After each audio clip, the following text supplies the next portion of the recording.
सारा मी मागच्या वर्षीचा निकाल बघितला पाहिजे होता. नवोदयला खूप सारे विद्यार्थी गेले, या क्लासचा फायदा त्यांना सगळ्यांना झालेला आहे.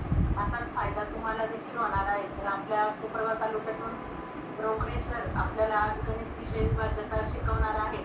कोपरगाव तालुक्याचे हे क्लास सुरू झालेले आहेत. तर सर्व विद्यार्थ्यांना मनापासून खूप शुभेच्छा आणि सर्व विद्यार्थ्यांनी चांगल्या प्रकारे समजून घ्या, लिहून घ्या. काही अडचणी असतील तर तुम्ही नंतर विचारू शकता सरांना. सर्वांना शुभेच्छा मनापासून. धन्यवाद.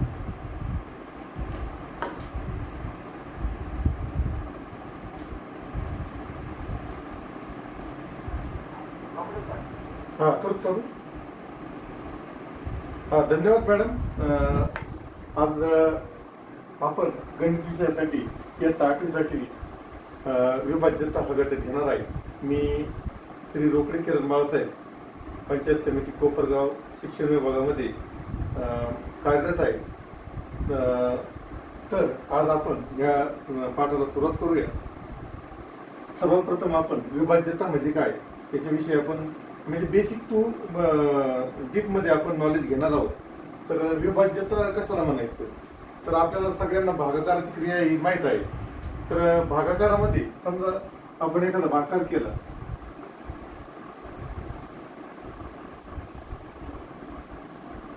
पंचवीस भागिले 5 असं जर आपण भागाकार केला, या 5ने जर आपण 25ला भागले तर 5च्या पाड्यात आपल्याला माहिती आहे 5पर्यंत जर 5चा पाडा म्हणला तर 5 5 25 आणि बाकी शून्य ही जी रिमाइंडर आहे ही बाकी जर शून्य आली तरी आतापर्यंत आपण या 25ला त्याला भाज्य म्हटलेलं आहे, या ज्यांनी भागले याला भाजक म्हटलेलं आहे. परंतु जर अशा भागाकार ज्या भागाकारमध्ये बाकी शून्य आहेत म्हणजे रिमाइंडर काहीच राहत नाही तर त्या भाज्याला विभाज्य म्हणायचं आहे. आणि जे भाजक आहे त्याला आपल्याला विभाजक म्हणायचं. विभाज्यता पाहिजे म्हणजे काय करायचं, तर आपल्याला जी दिलेली संख्या असते त्या दिलेल्या संख्येला त्या पर्यायातल्या ज्या संख्या आहेत त्यांनी निश्चित भाग जातो. निश्चित भाग झाले म्हणजे बाकी शून्य राहिले. निश्चित भाग झाले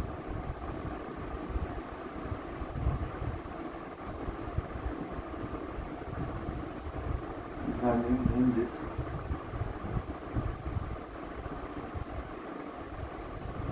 बाकी शून्य राहिले.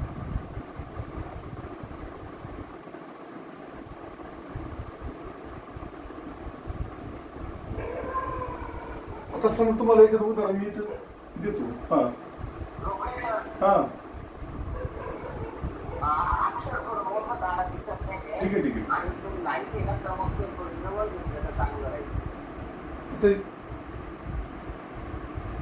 45 भागिले 7 केलेले. 7चा पाडा जर आपण म्हटलं 7च्या पाड्यामध्ये 45 ही संख्या नाही, तर या 45 पेक्षा लहान संख्या 7 7 42. आता इथं बाकी 3 राहिलेले आहे. बाकी 3 राहिल्यामुळं ही निश्चित भाग गेलेला नाही म्हणून याला फक्त भाज्य म्हणणार आपण. याला फक्त याला भाजक म्हणणार, याला विभाज्य आणि विभाजक म्हणणार नाही कारण बाकी शून्य आलेली नाही. बाकी शून्य आले निश्चित भाग गेला तरच त्याला विभाज्यता म्हटली जाते. आणि मग ह्या विभाज्यता पाठाविषयी आपल्याला आज माहिती पाहिजे आहे. तुम्हाला इथपर्यंत ध्यानात आला असेल. तुम्ही याच्यामध्ये ही गोष्ट ध्यानात ठेवायची, निश्चित भाग जाणे म्हणजे बाकी शून्य राहिली यालाच विभाज्यता म्हणायची. भाज्य काढले जर भाज्याला भाग दिला आणि जर बाकी शून्य आली तर त्याला विभाज्यता म्हणतात. आता आपल्याला उदाहरण येताना एखादी संख्या दिली जाते आणि खाली पर्याय दिले जातात. त्या या खालच्या पर्यायातून कोणत्या संख्येने याला निश्चित भाग जाईल असं विचारलं जातं. मग त्या दरवेळेस अशा मोठ्या संख्या असतात. मग त्यावेळेस आपल्याला भागाकार करून पाहणं लेंदी होतं आणि आपला वेळ जातो घेत. तर त्यासाठी काही विभाज्यतेच्या कसोट्या टेस्ट आहे.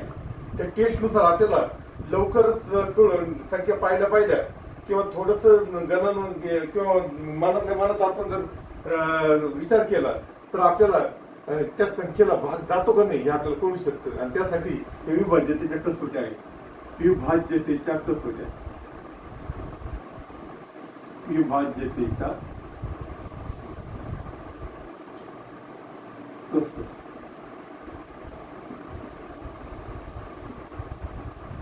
त्या कसोट्यांमध्ये दोन प्रकार आहेत. एक अंकी संख्येत, एक अंकाच्या कसोट्या, एक अंकांच्या कसोट्या.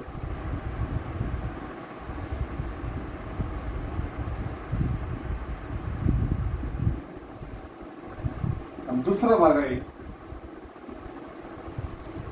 2 अंकांच्या कसोट्या.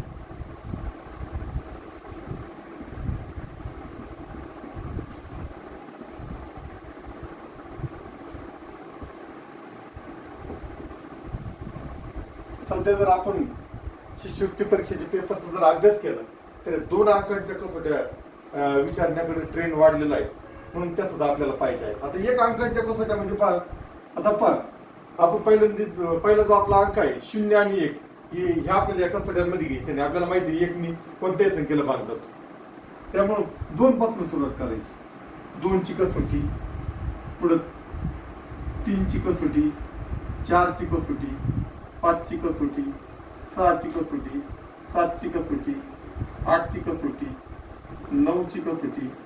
ह्या 1 अंकांच्या कसोटी. 2 अंकांमध्ये तुम्हाला 24 ने भाग जातो का नाही, एखादी संख्या दिली जाईल त्याला 24 ने भाग जातो का नाही विचारलं जाईल, 72 ने भाग जातो का नाही विचारलं जाईल. हे 2 अंक सध्या परीक्षेचे फार प्रश्नपत्रिका काढल्या त्याच्यामध्ये फार फेवरेट झालेले आहे. म्हणजे अशा प्रकारे तर या अशा प्रकारच्या कसोट्या आपल्याला पाहिजेत. या पाठामध्ये आपण या कसोट्या पाहणार आहोत. तर पहिल्यांदा आपण 1 अंकांच्या कसोट्या पाहणार आहोत. तुम्हाला याचा स्क्रीनशॉट वगैरे काढून घ्यायचा असेल तर काढून घ्या. अशा प्रकारच्या संख्या येतात त्या पण आपण पाहणार आहोत. आणि ह्या तर आपल्याला पाहिजेच आहे. याच्यामध्ये 10 ची एक कसोटी येते, 10, 11. तर स्क्रीनशॉट काढायचा असेल तर काढून घ्या.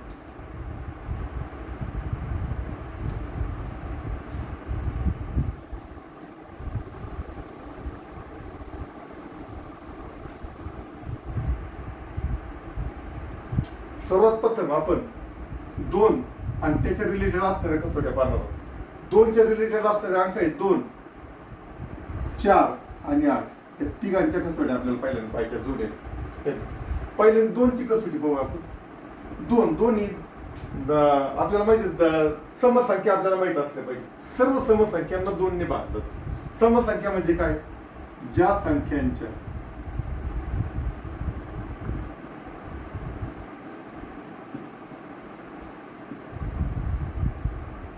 एकक स्थानी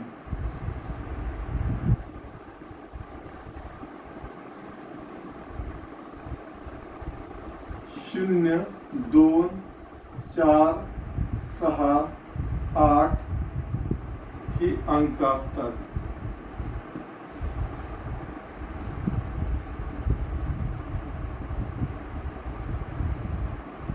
त्या संख्यांना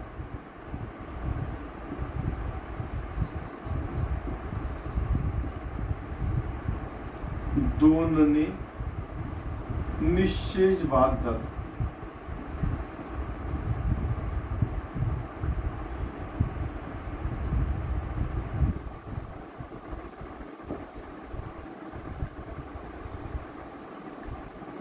तर अशी संख्या कोणत्या पाहता, आपण कोणती मोठी संख्या घेऊ शकतो पहा. सध्या ही संख्या घेतली, ही संख्या 1,23,456. आता या पूर्ण संख्येला आपण भाग देऊन पाहायचा नाही. 2 ने भाग जातो का नाही आपल्याला कसं कळत, तर इथं शेवटचा युनिट प्लेसचा अंक पाहायचा. एकक स्थानचा अंक, एकक स्थानी 6 आहे. एकक स्थानी 0, 2, 4, 6, 8 यापैकी कोणता पण एक अंक असतो. कोणता पैकी एक अंक असला त्याला 2 ने निश्चित भाग जातो. ही 2 ची कसोटी आहे. म्हणजे आपल्याला संख्या पाहिल्या कळू शकतं या संख्येला 2 ने भाग जातो. आता जर आपण 4 घेतली, 4 म्हणजे काय, 4 म्हणजे 2 चा वर्ग. 2 चा वर्ग काय येतो, 4 येतो. आता इथं 2 ची पावर आहे 2, म्हणून 4 ची कसोटी पाहताना आपल्याला शेवटचे 2 अंक पाहावे लागतात. दोनची पॉवर 1 होती म्हणून शेवटचा आपण फक्त एक युनिट प्लेसचाच अंक पाहिला. 4ची कसोटी पाहताना आपल्याला युनिट प्लेस आणि म्हणजे एकक स्थान आणि दशक स्थान असे 2 अंक पाहावे लागतात. ज्या संख्यांच्या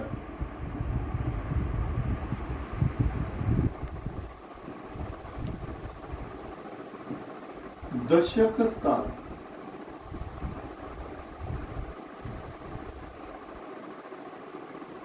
व एकक स्थान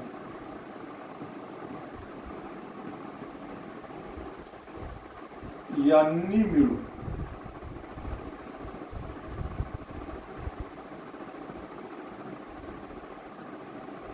तयार झालेल्या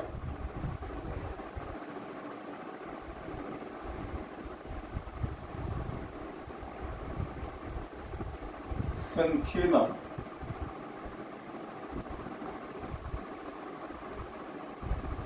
जर 4ने निश्चय भाग गेला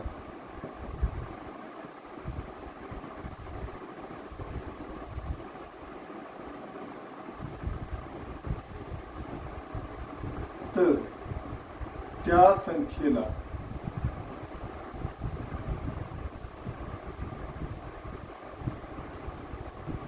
चारने निश्चय भाग जातो.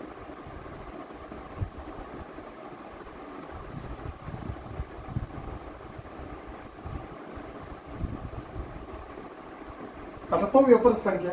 ही संख्या घेऊ 1,23,456. आता 2ची कसोटी पाहताना आपण फक्त एकच स्थान पाहिलं. 4ची कसोटी 4 म्हणजे 2ची पॉवर 2. 4ची कसोटी पाहताना आपल्याला दशक स्थान आणि एकक स्थान यांनी मिळून काय संख्या तयार झाली 56. ते 56ला जर 4ने निश्चय भाग गेला तर पूर्ण संख्येला 4ने निश्चय भाग जातो. पाहूया आपण 56 भागिले 4. 4 1 4 करून घेतले 6 4 चौक 16. याला 4 निश्चित या 56 म्हणजे दशक स्थान आणि एकक स्थान यांनी मिळून तयार झालेल्या संख्येला जर 4ने निश्चित भाग गेला तर त्या पूर्ण संख्येला सुद्धा 4ने निश्चित भाग जातो. अशा प्रकारची कसोटी. आणि याच्यामध्ये अजून एक आहे, जर एकक स्थानी आणि दशक स्थानी जर 0 असेल तरी सुद्धा 4ने निश्चित भाग जातो. दुसरा याचा 8 आहे. दुसरा नियम दशक स्थानी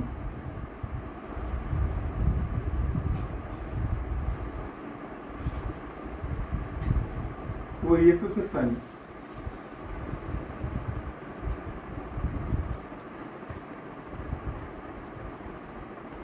शून्य असेल तर 4ने निश्चय भाग जातो.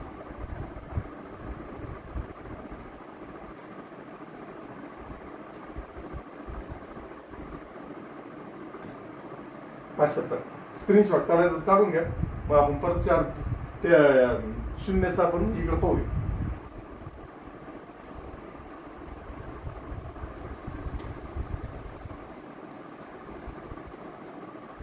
समजा आपल्याला 2000 ही संख्या दिली, याला 4ने भाग जातो का नाही विचारलं. आपण हे शून्याचा नियम पाहायचा. एकच स्थानी आणि दशक स्थानी जर 0 असेल तर 4ने या संख्येला भाग जातो. इथं ती एकच स्थानी आणि दशक स्थानी 0 आहे म्हणून 4ने जर भाग लावून पाहिलं, भाग लावून पाहायची गरज नाही, आपण जातो. परंतु तुम्हाला मी दाखवतो.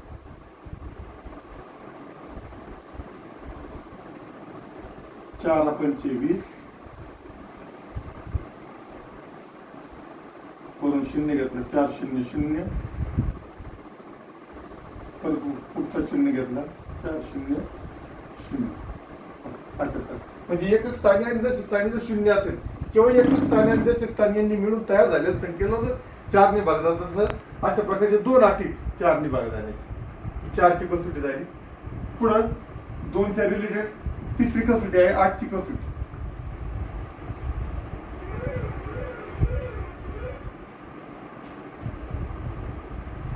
8ची तिसरी कसोटी 8ची कसोटी.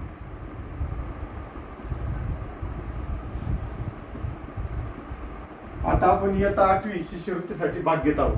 त्यामुळे मी 2, 3, 5 असं रेग्युलर घेतलेलं नाही. 5वीला शिकवताना आपण 2, 3, 5 असे कसोट्या घेत असतो. तर इथं आपण रिलेट करून कसोट्या घेणार आहोत.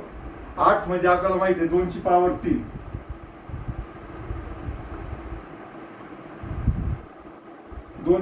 2चा घन म्हणजे 8 असतो आपल्याला माहिती आहे. म्हणून 8 ची कसोटी घेताना आपल्याला आता एकक, दशक आणि शतक अशा 3 स्थानांचा विचार करायचा आहे.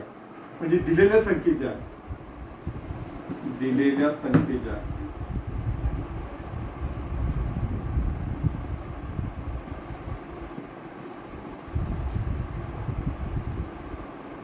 एकक, दशक व शतक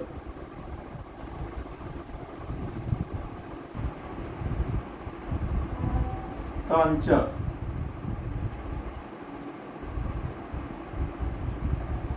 अंकांमुळे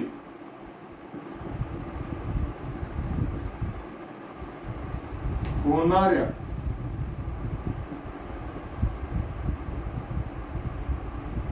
संख्येला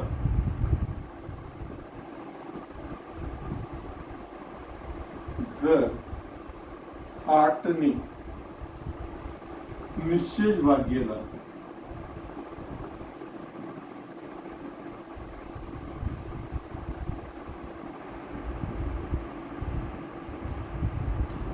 तर त्या संख्येला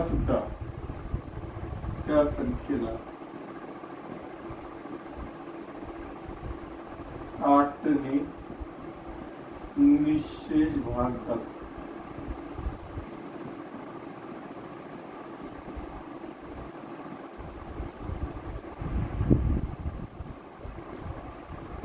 चला आपण संख्या पाहूया इकडे. संख्या घेतली आपण 1,23,456. आता आपण 2च्या कसोटीमध्ये फक्त एकक स्थानचा विचार केला होता. 4च्या कसोटीमध्ये आपण दशक आणि एकक स्थानचा विचार केलाय. आता 8ची कसोटी 2 ची पॉवर 3 आहे. पण 3 अंकांचा विचार करायचा आहे. 3 स्थानांचा विचार करायचा आहे. शतक, दशक आणि एकक. शतक, दशक आणि एकक यांनी मिळून संख्या तयार झाली 456. त्या 456 जर 8 ने भाग केला निशेष, तर या पूर्ण संख्येला सुद्धा 8 ने निशेष भाग दिला. किती मोठी संख्या घेऊ शकतो इथं. पण आपल्याला फक्त या 3 संख्यांचे, त्या 3 अंकांनी मिळून होणाऱ्या संख्यांचा विचार करायचा पहिले.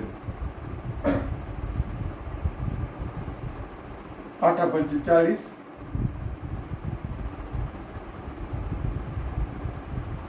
5 शून्य गेले 5, 4 गेले 0, वरून घेतला 6, 8 साठी 56. म्हणजे बाकी 0 आणि निश्चित भाग गेला. या 8 या 3 स्थानांच्या अंकांनी मिळून होणाऱ्या संख्येला जर भाग गेला तर या पूर्ण संख्येला सुद्धा 8 ने भाग जातो. अशा प्रकारची ही कसोटी आहे. तर आपण 2च्या रिलेटेड अशा 3 कसोट्या पाहिलेल्या आहेत. 2ची कसोटी, 4ची कसोटी आणि 8ची कसोटी. याच्यावरची उदाहरणं आपण पूर्ण कसोट्या ज्यावेळेस आपल्या होतील त्यावेळेस आपण घेणार आहोत.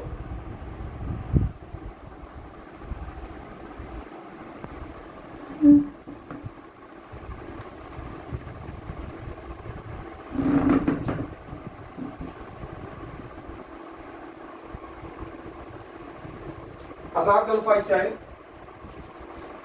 3ची